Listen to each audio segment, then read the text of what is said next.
गाजियाबाद दौरे पर राष्ट्रपति द्रौपदी मुर्मू यशोदा मेडिसिटी का करेंगे भव्य उद्घाटन। रक्षा मंत्री राजनाथ सिंह और सीएम योगी भी रहेंगे मौजूद।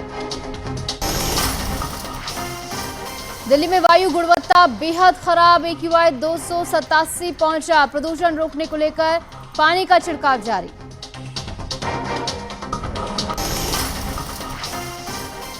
लखनऊ के सुशांत गोल्फ सिटी में हुए पुलिस पर हमले के मामले में 5 आरोपी गिरफ्तार। गंभीर धाराओं में मुकदमा दर्ज।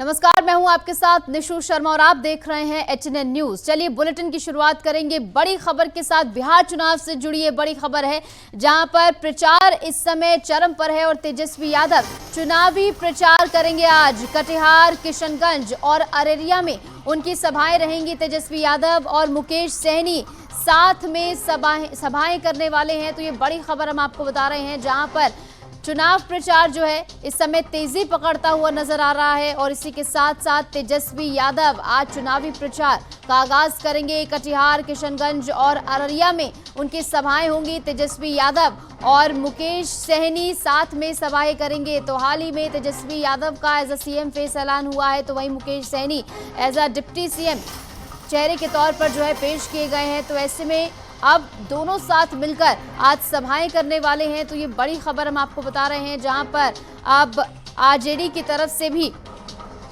चुनाव प्रचार को जो है तेजी दी जा रही है। और कटिहार, किशनगंज और अररिया में एक के बाद एक वो सभाएं करेंगे। तेजस्वी यादव और मुकेश सहनी साथ में सभाएं करने वाले हैं। और ऐसे में जो सरकारी नौकरी का वादा किया गया है कि सत्ता में अगर वो आते हैं तो 20 दिन के अंदर अंदर पूरा खाका इसका तैयार किया जाएगा, जिसमें हर परिवार को एक सरकारी नौकरी देने का प्रावधान होगा। तो बिहार चुनाव को लेकर चुनाव प्रचार जो है इस समय चरम पर है। तेजस्वी यादव चुनाव प्रचार करते हुए आज नजर आएंगे। कटिहार, किशनगंज और अररिया में उनकी सभाएं रहने वाली हैं। और तीनों ही क्षेत्र में तमाम समीकरणों को साधने का प्रयास दोनों की ओर से किया जाएगा। तेजस्वी यादव और मुकेश सहनी आज मोर्चा संभालते हुए नजर आएंगे। 3 जगहों पर इनकी सभाएं हैं। कटिहार, किशनगंज और अररिया में सभाएं होंगी, जहां पर चुनाव प्रचार अब और ज्यादा तेजी पकड़ता हुआ नजर आएगा। इस बीच अलीगढ़ से एक बड़ी खबर आपको बता दें। कबाड़ के गोदाम में भीषण आग लगने की खबर है। अज्ञात कारणों से ये गोदाम में आग लगी है, बताया गया है। आग लगने से मौके पर अफरा तफरी का माहौल बन गया।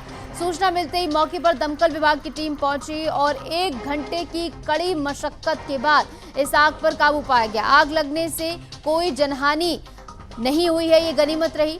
आग लगने से भारी नुकसान हालांकि हुआ है। अलीगढ़ के थाना देहली गेट इलाके के लाल मस्जिद के पास की घटना है। हालांकि अभी जो आग लगी है यहाँ पर उसके कारणों का पता नहीं लग पाया है। और अलीगढ़ के थाना देहली गेट इलाके के लाल मस्जिद के पास की घटना है। कबाड़ के गोदाम में भीषण आग लग गई। हालांकि आग के असल कारणों का पता अभी लगाया जा रहा है और अभी स्पष्ट नहीं है कि किन कारणों के चलते आग लगी है।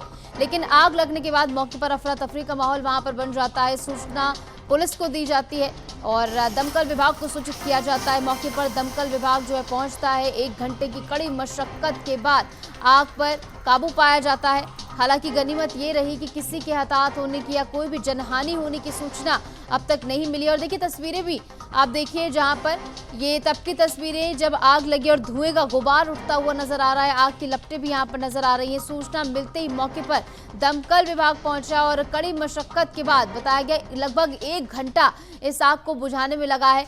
हालांकि गनीमत बस ये रही कि किसी के हताहत होने की या कोई भी जनहानि होने की कोई भी सूचना सामने नहीं आई है। लेकिन भारी नुकसान यहाँ पर इससे हुआ है।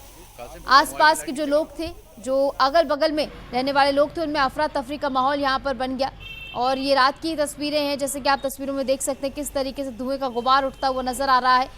और वाटर कैनन के जरिए यहाँ पर आग पर काबू पाया गया। जैसे ही सूचना दमकल विभाग को लगी, मौके पर दमकल विभाग पहुँचता है और 1 घंटे की कड़ी मशक्कत के बाद इस आग पर काबू पा लिया जाता है। हालांकि अभी कितना नुकसान हुआ है इसका आकलन भी होना बाकी है। लेकिन जिस तरीके से आग लगी, जिस तरीके से तस्वीरें निकलकर सामने आई हैं और जो लोगों का कहना यहाँ पर है कि भारी नुकसान यहाँ पर हुआ है। धुएं का गुबार उठता हुआ या आसमान में काफी दूर से देखा जा सकता था।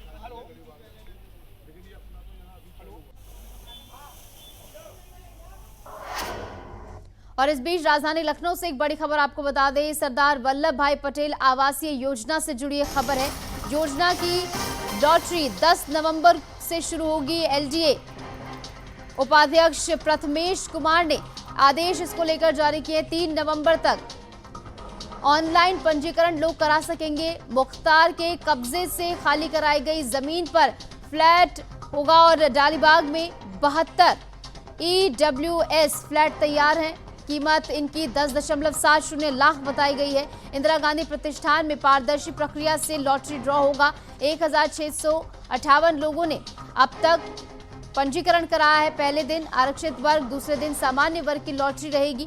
तो ऐसे में सरदार वल्लभ भाई पटेल आवासीय योजना से जुड़ी बड़ी खबर है। योजना की लॉटरी 10 नवंबर से शुरू होगी और एलडीए यानी लखनऊ विकास प्राधिकरण उपाध्यक्ष प्रथमेश कुमार ने इसको लेकर आदेश जारी किए। 3 नवंबर तक लोग ऑनलाइन पंजीकरण करा सकेंगे। ऑनलाइन रजिस्ट्रेशन उनकी ओर से कराया जा सकता है। मुख्तार के कब्जे से खाली हुई जमीन को लेकर ये जो है ड्रॉ होना है और ऐसे में इंदिरा गांधी प्रतिष्ठान में पारदर्शी प्रक्रिया से ये लॉटरी ड्रॉ कराया जाएगा।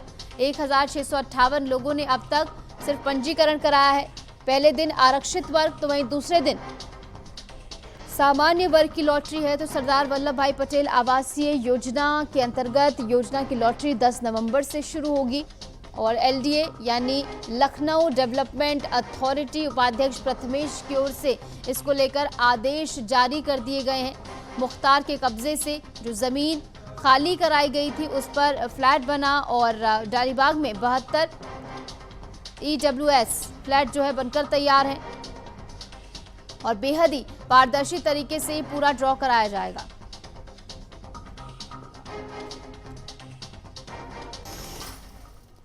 और इस बीच संभल से भी एक बड़ी खबर आपको बता दें, मासूम छात्रा से वर्जिनिटी सर्टिफिकेट मांगने का ये पूरा मामला है।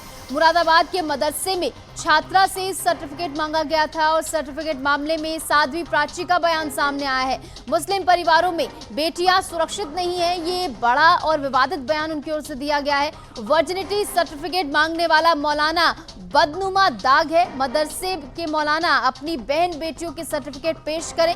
दंगे में शामिल नाबालिग मुस्लिमों की नसबंदी कराए सरकार और दोबारा दंगे में शामिल होने वाले लोगों का सीधा एनकाउंटर हो, ये बयान उनकी ओर से दिया गया है। तो साध्वी प्राची जो कि अपने बेबाक बोल के लिए बेहद प्रसिद्ध है, उनकी ओर से जो वर्जिनिटी सर्टिफिकेट मांगने का पूरा मामला था उसको लेकर बयान सामने आया। साध्वी प्राची का मुरादाबाद के मदरसे में जब 13 साल की बच्ची यानी स्टूडेंट से वर्जिनिटी सर्टिफिकेट मांगा गया तो इसी को लेकर उनकी ओर से बयान दिया गया है और यूपी की डेमोग्राफी को लेकर भी उन्होंने बड़ा बयान दिया है।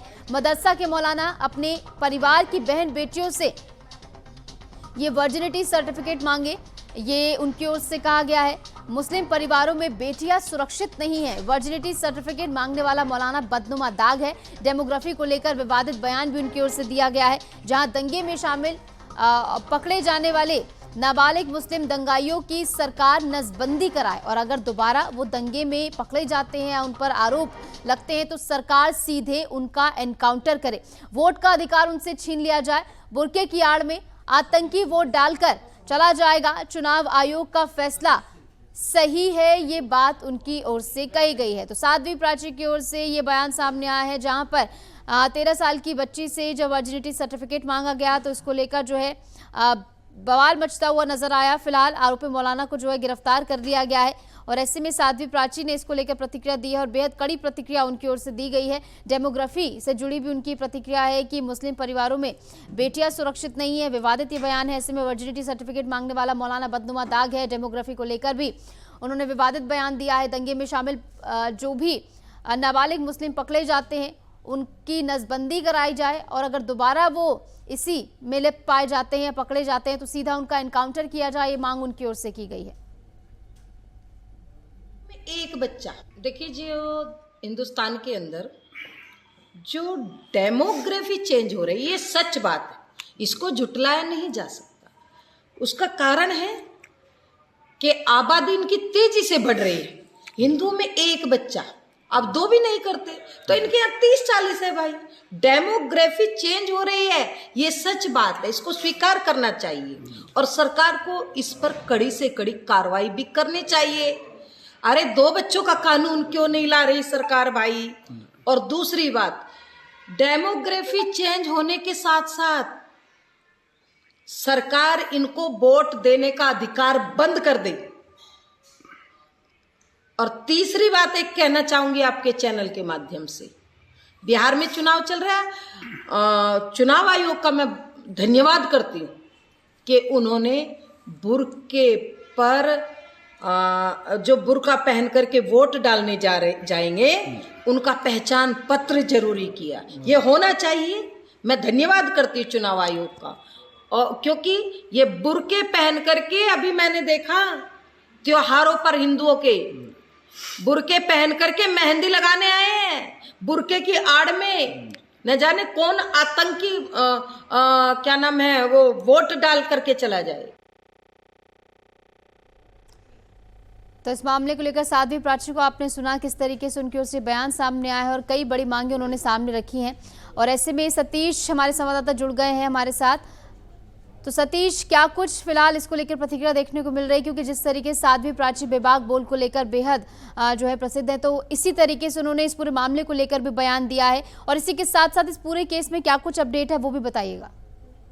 देखिए, हम आपको बताते हैं बात की आज संभल की। तो यहाँ पर साध्वी प्राची आई थी इलाहाबाद के मदरसे को लेकर 13 साल की स्टूडेंट थी, उसी को लेकर के जो सर्टिफिकेट मांगा गया उसी को जो है यूपी की डेमोग्राफी को लेकर के बड़ा बयान दिया गया है। उनका कहना है कि मदरसों में मौलाना अपने परिवार को बहन बेटियों का भी सर्टिफिकेट मांगा जाएगा और देना होगा। जिसकी बात लेकर के बात की जाए साध्वी की, तो उनके परिवार को ये भी कहा गया कि जो भी संभल में घटना हुई थी उनके लिए जांच की जा रही है और जो है उन्हें जो है उनकी नसबंदी कराई जाए। और उसके बाद में वो अगर दोबारा वो करते हैं, कहीं बलवा करते हैं, तो उन्हें जो है गोली से मार दिया जाए। सतीश, फिलहाल जो मुख्य आरोपी है उसे गिरफ्तार कर लिया गया, इसके अलावा कई और गिरफ्तारियां उसके बाद हुई हैं क्या? जी बताऊं, जैसे बात की जाए तो वहाँ के मौलाना को लिए गिरफ्तार कर लिया गया है। और दूसरी बात की जाए वहाँ के प्रिंसिपल जो फरार थे उनकी छानबीन की जा रही है और ये भी जांच की जा रही है कि जिस तरीके से कि वहाँ पर जो सर्टिफिकेट मांगा गया था वो सत्य मांगा गया था, झूठ मांगा गया था, उसके लिए टीम गठित कर दी गई है। और बात की जाए साध्वी की, तो साध्वी लगातार बयान दे रही है। उनका ये कहना है कि ऐसे लोगों के खिलाफ सख्त कार्रवाई की जाए। जिस तरीके से उन्होंने एक सवाल और उठाया कि जिस तरह से बिहार में चुनाव है तो वो बुर्का पहनकर जाते हैं, ऐसे में जो है जो करवा चौथ पे मेहंदी लगाने आए थे तो वो भी करवा चौथ लगाने के बाद में उनके खिलाफ कार्रवाई की जाए। जी ठीक है सतीश, तो कुल मिलाकर फिलहाल प्रिंसिपल की गिरफ्तारी होनी बाकी है और इस बीच साध्वी प्राची का भी बड़ा बयान इसको लेकर सामने आया। बहुत बहुत शुक्रिया, आप जुड़े, तमाम जानकारी आपने साझा की है। इस बीच रुक रहे हैं छोटे से ब्रेक के लिए, ब्रेक के बाद फौरन हाजिर होते हैं।